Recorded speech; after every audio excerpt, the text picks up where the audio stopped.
2.500 millones de dólares de inversión directa entre el 2018 y el 2021.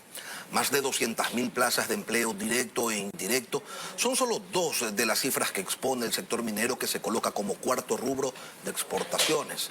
Sin embargo, existen temores legítimos alrededor del impacto ambiental que podría generar esta actividad. Vamos a conversar con el economista Alberto Acosta Burneo, editor de la revista Análisis Semanal, sobre la potencialidad de este sector y sobre la verdadera utilidad de una actividad que se vende como solución a no pocos problemas que tiene actualmente el país. Alberto, buenos días, bienvenido a Contacto Directo. Muy buenos días, un gusto estar con ustedes. El 26 de junio de 1972, el Estado ecuatoriano transportó por primera vez petróleo desde Lago Agrio hasta Balao. Y 2 días después, el 28, sobre un tanque de guerra, hacía desfilar la dictadura militar el primer barril de crudo que se extrajo de la Amazonía. Se dijo en ese entonces que habíamos encontrado la llave hacia el progreso, hacia el desarrollo. Ya mismo, en unos pocos meses, serán 50 años de vida petrolera del Ecuador, y en lugar del desarrollo nos encontramos cada vez más dependientes del oro negro. Hoy la minería se presenta como opción. ¿Cuáles son los datos más importantes que presenta este estudio de impacto económico de la actividad minera que ustedes han desarrollado? Bueno, estamos frente a un nuevo boom, el boom minero, y sucede por dos factores que confluyen. Por el lado de la demanda mundial, el mundo transita hacia un cambio tecnológico, a una transición energética, energías limpias, y eso hace que se incremente la demanda de minerales. El Ecuador, por otro lado, tiene reservas de clase mundial.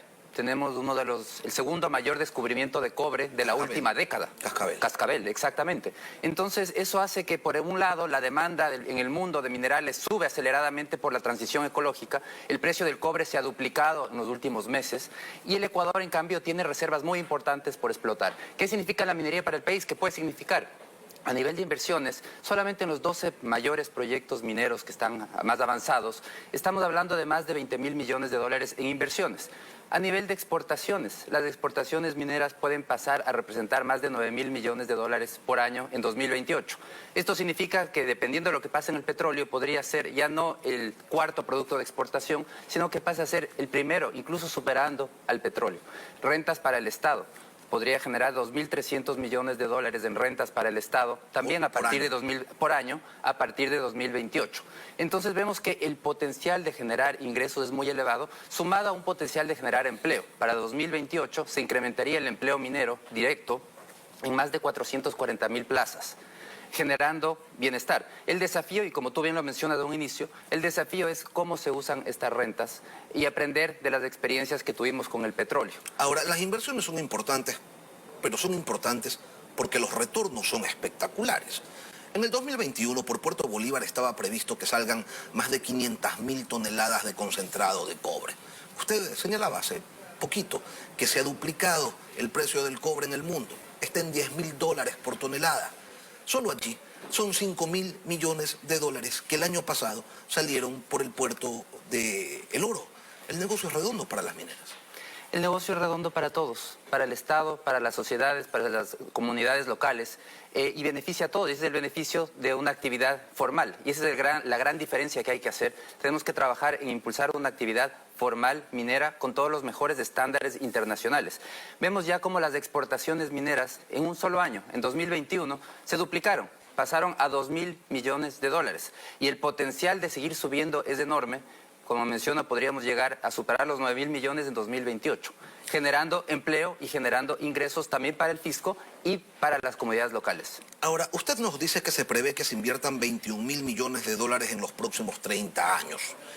Tampoco es que es la gran inversión, promediamos 700 millones por año, mientras que recién empezando la explotación ya se sacaron 5.000 millones de dólares en un solo mineral. No nos olvidemos que sale oro y está previsto sacar plata. ¿Cuánto van a pagar en impuestos y en regalías para ver si es que se recupera algo? Bueno, los impuestos estimados son 2.300 millones de dólares por año a partir de 2028. Y las regalías son más de 400 millones de dólares por año también. Las regalías para inversión social son alrededor de 400 millones de dólares por año. Estos valores que da usted, Alberto, ¿Qué porcentaje significa del 100% de los minerales que se extraen? ¿Los contratos son realmente beneficiosos para el país o pasa lo mismo que con el petróleo, donde en algunos momentos las empresas se llevaban hasta un 90% del valor del crudo y acá quedaba el 10%? Hay que recordar que Ecuador tiene una legislación incluso de las más estrictas En materia ambiental. y también en materia de distribución de ingresos. Se establece que el Estado no puede recibir menos del 50% de los ingresos. Entonces está garantizado que el Estado va a recibir una parte importante porque la ley así lo determina. Entonces no hay esa opción de que la mayoría de ingresos recibe una compañía privada porque la ley no lo permite. Hay una distribución muy clara que establece en la ley. Entonces, por ese lado, no hay ninguna preocupación. Más bien, ¿qué debe preocuparnos? Debe preocuparnos cómo utiliza el Estado esos recursos, porque va a tener nuevamente una cantidad importante de recursos. Y el desafío es que como ciudadanía validemos que se invierte ese dinero en el desarrollo de capacidades locales, en las comunidades aledañas a la zona minera, que son además comunidades tradicionalmente empobrecidas, comunidades alejadas de la economía moderna. Y entonces que el desafío directamente su vida, ¿no? Porque ya no pueden desarrollar agricultura, ya no pueden desarrollar ganadería, se daña, se destruye prácticamente su entorno, aunque dicen las mineras que después se va a recuperar y que va a quedar más bonito que como estaba antes, pero eso será en el futuro. Mientras tanto, el modo de vida de la gente cambia por completo. Hay una confusión aquí entre lo que es la minería ilegal y la minería formal. Lamentablemente en el Ecuador por algunos años se le cerró la puerta a la minería formal y con eso se le abrió la puerta a la minería informal. Esa minería que está asociada al narcotráfico generalmente, a la violencia y que afecta las vidas de las comunidades. La minería industrial tenemos solo 2 minas industriales en el país. Están solo operando 2 minas, no existen más casos, el resto son apenas proyectos.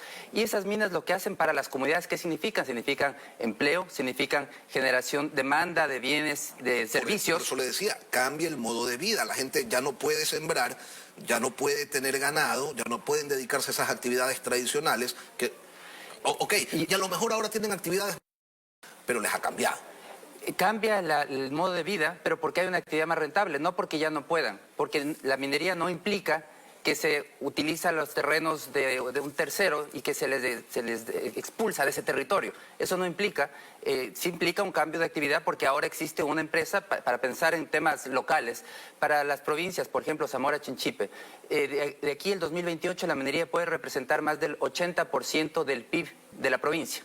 Para entender, claro, va a cambiar la provincia totalmente, porque es una provincia netamente minera, donde la mayor rentabilidad en todas las actividades va a estar relacionada con servicios para la minería. A diferencia del petróleo, la minería demanda de gran cantidad de servicios, de mano de obra, y eso tiene un efecto dinamizador, un encadenamiento sobre el resto de sectores productivos. Y es el beneficio para las áreas, zonas locales, zonas que tradicionalmente estaban relegadas a una agricultura de subsistencia, ahora tienen una alternativa de un ingreso mucho más rentable que les permite mejorar su nivel de vida. Alberto, desde hace algunos años se ha criticado, y usted también, si mal no recuerdo, si no es así me corrige, que el Ecuador nunca se preocupó por contar con la infraestructura necesaria que le permitiera industrializar su petróleo para no ser un exportador de materias primas, sino de productos terminados. ¿Con el tema de los minerales estaremos lamentando en poco tiempo lo mismo o aquí la historia va a ser distinta? La industrialización requiere de economías de escala. La producción del Ecuador, si bien tenemos minas importantes, la producción en este momento todavía es marginal a nivel mundial. Somos un actor pequeño. En relación al PIB, la minería en este momento es apenas 0,7% del PIB. En Chile es del 12,5% y en Perú más del 10%. Entonces, no cabe pensar una planta para extraer los minerales. Deberíamos, en tal caso, importar recursos de la región para que una planta sea rentable. Entonces hay que empezar paso a paso. Tenemos que empezar desarrollando la minería formal, la minería industrial, que es muy distinto que la minería informal de la que se habla frecuentemente en las noticias. Estamos hablando de una minería que debemos aplicarla con los mejores estándares internacionales y comparándonos con casos de éxito, como por ejemplo el Canadá, un país eminentemente minero, que tiene prácticas de primer orden y que ese es el tipo de prácticas que debemos copiar en el país. Cuando dice hay que ir paso a paso y tomando en cuenta que tenemos el segundo mayor yacimiento descubierto en el mundo en los últimos años, se refiere a que la industrialización no debe salir tampoco del radar. Habría que ver en su momento, pero con la producción que tenemos no tenemos las economías de escala, al día de hoy no tenemos las economías de escala. incluso con la producción del país es suficiente. Una industrialización de los minerales requiere probablemente de importar el material en bruto de otros países.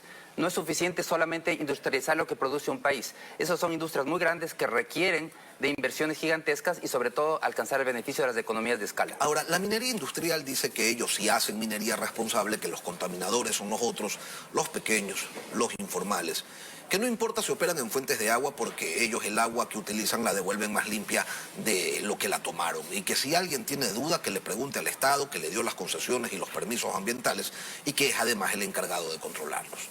Lo cierto es que hay temores legítimos de que esta actividad pudiera generar un daño en la naturaleza, en la economía agrícola. Y este es un país que exporta banano, camarón, agua, los valores no son menores, y también el agua de consumo humano. ¿Cuánto de esta inversión importante que realizan las empresas mineras, Alberto, está destinado a la buena práctica de la actividad, a la protección del medio ambiente? Bueno, lo importante aquí es garantizar que a través de los controles de primer orden, regulaciones con estándares internacionales, se garantice una actividad amigable con el ambiente, que garantice la no contaminación. Ese es el problema, pues Alberto, hemos visto hace pocos días cómo a cielo abierto, en el lecho de un río, le meten 80 maquinarias gigantescas a vista y paciencia de todo el mundo, y el Estado opera meses después de que ese es el problema, ese es exactamente el problema, Lenin, que el país les cierra la puerta a la minería formal. Y la consecuencia es que le abre la puerta a la minería informal, la que vimos en Ecuavisa el día de ayer y toda esta semana, es la minería informal. No ejerce de manera correcta los controles y no las ejerce con los informales, y con los formales vamos a ver, ojalá sí. Es que es el desafío. El país tiene que cerrarle la puerta a la minería informal. Tiene que haber una lucha frontal contra la minería informal que está asociada con el narcotráfico, con violencia y con elevados niveles de contaminación. En cambio, a la que tiene que abrir la puerta es a la minería formal, la minería que cumple con todos los estándares y que el Estado tiene que garantizar ese cumplimiento. Yo creo que es hora que como país nos veamos en el espejo de los casos de éxito, porque en el mundo sí hay minería responsable, funciona, hay países muy desarrollados, como el caso de Canadá, donde tienen proyectos, infinidad de proyectos mineros, minas de primer orden, con excelentes estándares. ¿Por qué el Ecuador tiene que verse siempre en los casos de fracaso, en el espejo de los casos que no funcionan? Yo creo que el Ecuador tiene que garantizar una actividad responsable, lo puede hacer, y es una oportunidad porque, como mencionaba, estamos frente a esta transición energética mundial que requiere de minerales. Ahora es el momento, ahora es cuando se requieren esos minerales y el Ecuador los tiene. Entonces tenemos que aprovechar, extraer esos recursos, generar riquezas con eso, invertir en capacidades locales, transformar las condiciones del país, haciendo una actividad responsable.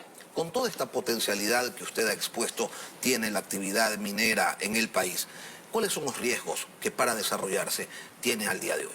Bueno, hay desafíos importantes. Primero, una débil institucionalidad. Débil respeto a la propiedad privada, cambio de reglas frecuentes.